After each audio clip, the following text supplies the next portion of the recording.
हरे कृष्णा। ओम नमः शिवाय। हर हर महादेव। आप सभी को चैत सोमवार की हार्दिक शुभकामनाएं। आइए सुनते हैं सोमवार की व्रत कथा। मृत्यु लोक में भ्रमण करने की इच्छा करके एक समय श्री भूतनाथ भगवान भोलेनाथ माता पार्वती के साथ मृत्यु लोक में पधारे। भ्रमण करते करते दोनों विदर्भ देशांतर्गत अमरावती नामक की अति रमणीक नगरी में पहुँचे। अमरावती नगरी स्वर्ग के सदृश सभी प्रकार के सुखों से परिपूर्ण थी। उसमें वहाँ के महाराज द्वारा बनवाया हुआ अति रमणीक शिवजी का मंदिर भी था। भगवान शंकर भगवती पार्वती के साथ उस मंदिर में निवास करने लगे। एक समय माता पार्वती भगवान भोलेनाथ को प्रसन्न देख मनोविनोद करने की इच्छा से बोली, हे महाराज, आज तो हम दोनों चौसर खेलेंगे। शिवजी ने प्राण प्रिय की बात को मान लिया और चौसर खेलने लगे। उसी समय मंदिर का पुजारी ब्राह्मण मंदिर में पूजा करने आया। माता पार्वती ने पुजारी से प्रश्न किया, पुजारी जी बताओ, इस बाजी में हम दोनों में से किसकी जीत होगी? ब्राह्मण बिना विचारे जल्दी से बोल उठा, हे कि महादेव जी की जीत होगी। थोड़ी देर में बाजी समाप्त हो गई और पार्वती जी जीत हुई। पार्वती जी को बहुत गुस्सा आया और ब्राह्मण को झूठ बोलने के अपराध के कारण श्राप देने को चली। भोलेनाथ ने माता पार्वती को बहुत समझाया, लेकिन उन्होंने ब्राह्मण को कोढ़ी होने का श्राप दे दिया। कुछ समय बाद पार्वती के श्राप वश पुजारी के शरीर में कोढ़ पैदा हो गया। वह बहुत अधिक दुखी रहने लगा। पुजारी को श्राप का कष्ट भोगते हुए जब बहुत दिन गुजर गए तो तब एक दिन देवलोक की अप्सराएं शिवजी की पूजा करने के लिए उसी मंदिर में पधारी। पुजारी के कोढ़ के कष्ट को देखकर उन्हें बड़ी दया आई। उन्होंने उससे रोगी होने का कारण पूछा। पुजारी ने निसंकोच सारी बातें उन्हें बता दी। वे अप्सराएं बोली, हे पुजारी, अब तुम अधिक दुखी मत होना। भगवान शिव तुम्हारे सारे कष्टों को दूर कर देंगे। तुम सब व्रतों में श्रेष्ठ 16 सोमवार का व्रत भक्ति भाव से किया करो। पुजारी ने अप्सराओं से निम्रता पूर्वक 16 सोमवार व्रत की विधि पूछी। अप्सराओं ने बताया, सोमवार को भक्ति भाव से व्रत करो, साफ वस्त्र पहनो, संध्या वे उपासना के बाद आधा सेर गेहूं का आटा लो, उसके 3 भाग करो और घी, गुड़, दीप, नघेव, मूंगफली, बेलपत्र, जनेऊ, जोड़ा, चंदन, अक्षत, पुष्पादि के द्वारा प्रदोष काल में भगवान शंकर की विधि से पूजा करो। तत्पश्चात 3 भागों में से 1 शिवजी को अर्पण करो, बाकी 2 शिवजी को का प्रसाद समझकर उपस्थित लोगों में बांट दो और आप भी प्रसाद समझकर खाओ। इस विधि से 16 सोमवार व्रत रखो।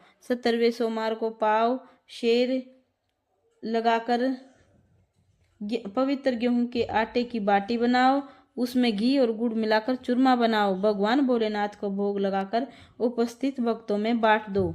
इसके बाद कुटुंब सहित प्रसाद लो तो शिव जी की कृपा उसकी सभी मनोकामनाएं पूरी हो जाती हैं। ऐसा कहकर अप्सराएं स्वर्ग को चली गई। ब्राह्मण ने यथाविधि 16 सोमवार व्रत किया तथा भगवान शिव जी की कृपा से रोग से मुक्त होकर पाकर आनंद से रहने लगा। कुछ दिन बाद शिवजी और पार्वती उस मंदिर में पुनः पधारे। ब्राह्मण को निरोग देखकर पार्वती ने ब्राह्मण से रोग से मुक्त होने का उपाय पूछा।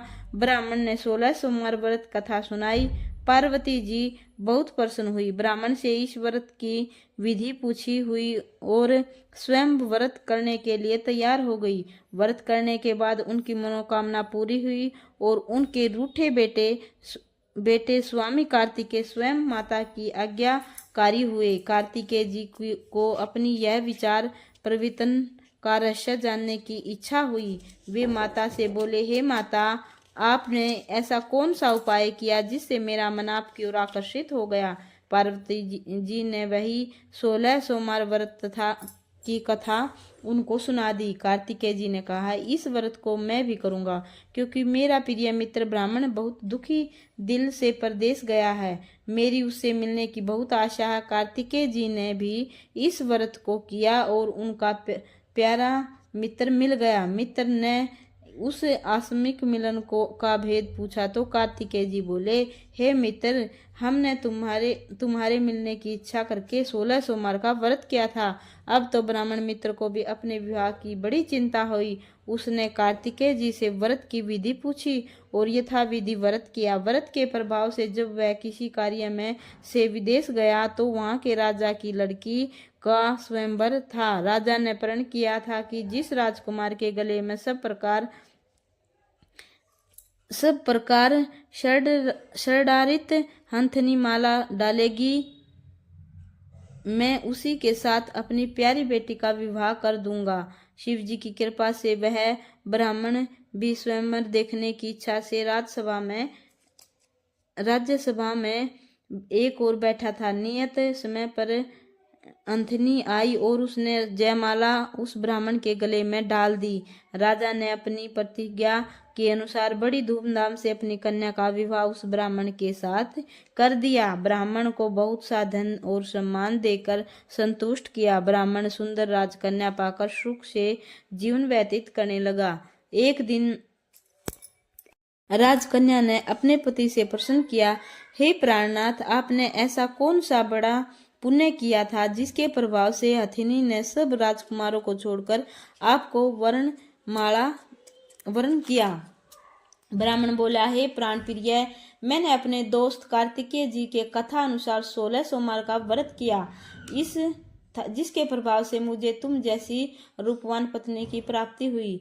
इस व्रत की महिमा सुनकर राजकन्या को बड़ी हैरत हुई। वह भी पुत्र की कामना करके व्रत करने लगी।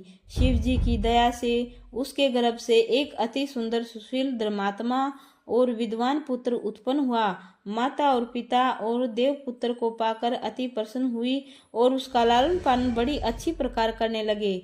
जब पुत्र समझदार हुआ तो एक दिन उसने अपनी माता से प्रश्न किया, हे माँ, तुमने कौन सा व्रत और तप किया है जो मेरे जैसा पुत्र तुम्हारे गर्भ में उत्पन्न हुआ है। उसकी माता ने 16 सोमवार के व्रत की कथा पुत्र को बताई। पुत्र ने भी सब तरह के मनोरथ पूर्ण करने वाले इस व्रत को सुना तो वह भी राज्याधिकारी पाने की इच्छा से हर सोमवार को यथाविधि से यह व्रत करने लगा। व्रत शुरू होने के बाद एक देश के वृद्ध राजा के दूतों ने आकर उसको राजकन्या के लिए वर्ण किया।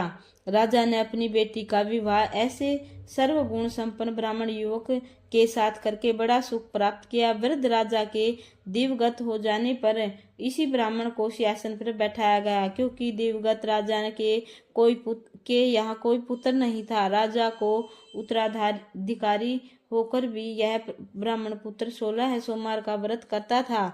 जब 17वां सोमवार आया तो विपर बहुत पुत्र ने अपनी प्रियतमा से पूजन सामग्री लेकर शिव पूजा के लिए शिवालय में चलने को कहा, परंतु उसकी पत्नी ने उसकी आज्ञा की परवाह न की। दासियों द्वारा सब सामग्रियां शिवालय में भिजवा दी, परंतु स्वयं नहीं गई।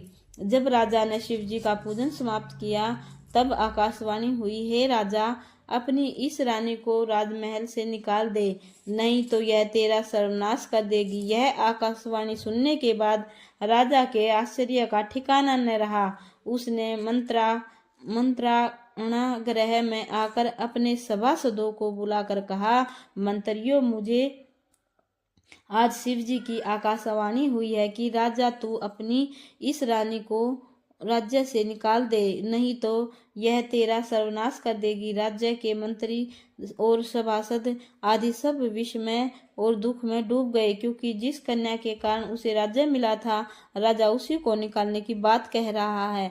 यह कैसे हो सकता है? पर राजा ने मंत्रियों की परवाह न की। उसने अपनी मंत्री पत्नी को राजमहल से निकाल दिया। रानी दुखी हृदय से भाग्य को कोसती हुई राज्य के बाहर चली गई। बिना पद त्राण फटे हुए वस्त्र पहने भूख से दुखी वहां एक बुढ़िया सूत काट कर बेचने जाती थी। रानी की करुण दशा को देखकर बोली, चल तू मेरा सूत बिकवा दे, मैं बूढ़ी हूँ, भाव करना नहीं जानती। यह बात सुन रानी ने बुढ़िया के सिर से सूत की गठरी उतार कर अपने सिर पर रख ली। थोड़ी देर के बाद आंधी आ गई और बुढ़िया का सूत पोटली सहित उड़ गया। बेचारी आंधी आ गई।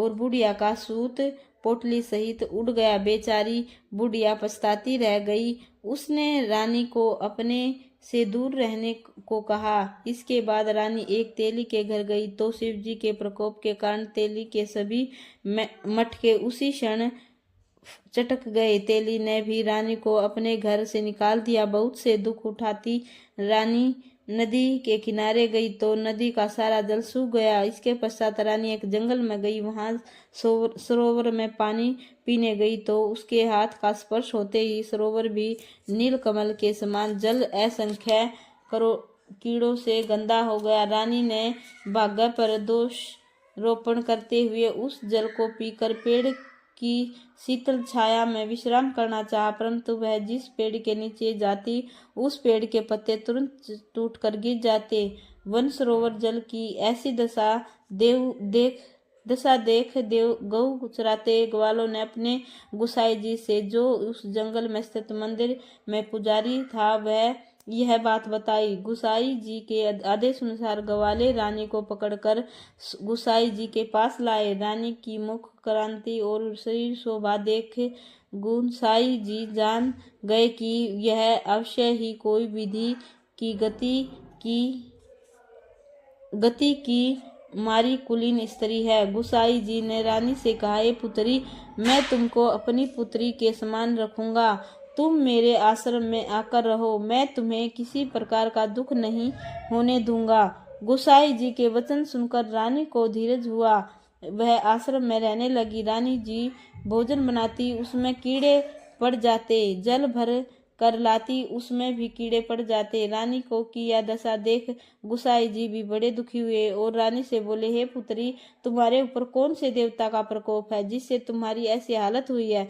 गोसाई जी की बात सुनकर रानी ने शिवजी महाराज के पूजन का बहिष्कार करने की बात बताई तो पुजारी जी शिवजी महाराज की अनेक प्रकार से स्तुति करते हुए रानी से बोले, "हे पुत्री, तुम सब मनोरथ पूर्ण करने वाले 16 सोमवार व्रत करो। इसके प्रभाव से इस कष्ट से मुक्ति मिलेगी।" गुसाई जी की बात मानकर रानी ने 16 सोमवार व्रत किए। 17वें सोमवार को विधि विधान सहित पूजन किया। उस पूजा के प्रभाव से राजा के हृदय में विचार आया कि रानी को गए हुए बहुत समय बीत गया है, न जाने कहाँ कहाँ भटकती होगी, उसे ढूंढना चाहिए। यह सोचकर रानी को तलाश करने के लिए राजा ने चारों दिशाओं में दूत भेजे। वे दूत रानी की तलाश करते हुए गोसाई जी के आश्रम में पहुंचे।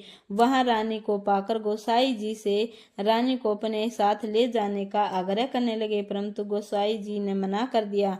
दूत चुपचाप वापस लौट आए और राजा को रानी का पता बतलाया। रानी का पता पाकर राजा गोसाई जी के आश्रम में गए और गोसाई जी से कहा, "हे महाराज जी, देवी आपके आश्रम में रहती है। जो देवी आपके आश्रम में रहती है वह मेरी पत्नी है। शिवजी के प्रकोप के कारण मैंने उसको त्याग दिया था। अब मैं भोलेनाथ की कृपा से उसे लेने आया हूँ। कृपा मुझे अपनी पत्नी को साथ ले जाने की आज्ञा दें।"